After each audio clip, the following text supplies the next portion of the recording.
And welcome to Tiny Code Christmas Extra. If you completed Tiny Code Christmas last year and you still want the challenge, this is for you. If you're just starting out with Tiny Code Christmas, you can come back to these challenges at the end. Today, we're going to be taking a look at a classic demo scene effect. Fire.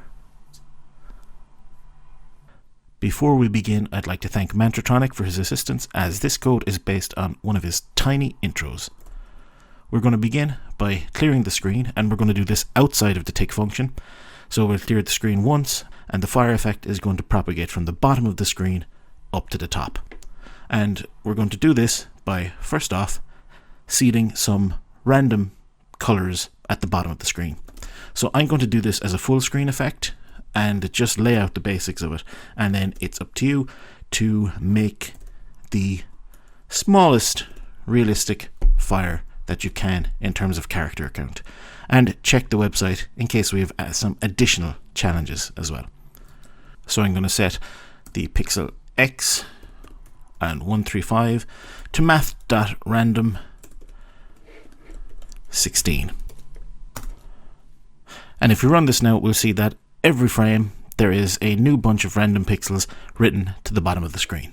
The way this fire effect works is that it takes an average of the pixels around it and uses that as the basis for the color on the line above it.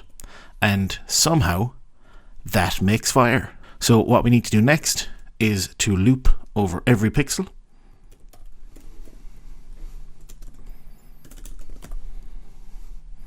So we'll go from 0 to 135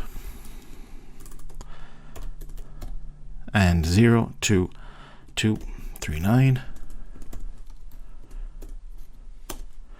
And what we need to do here is we need to take a look at the current pixel value itself, as well as 8 of the neighbors. So that's the 3 above it, 1 either side of it, and 3 below it. So the color of the next pixel that we're working with, so we're going to visit every pixel on the screen, and we're going to get the average of that pixel and those around it, and we're going to use that as the basis for the pixel above it.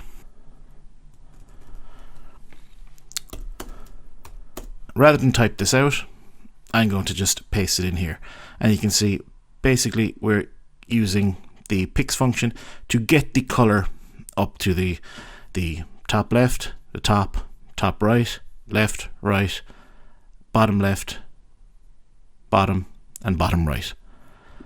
And then when we take all that, we need to get the average, so we divide it by 9 because there's 9 pixels.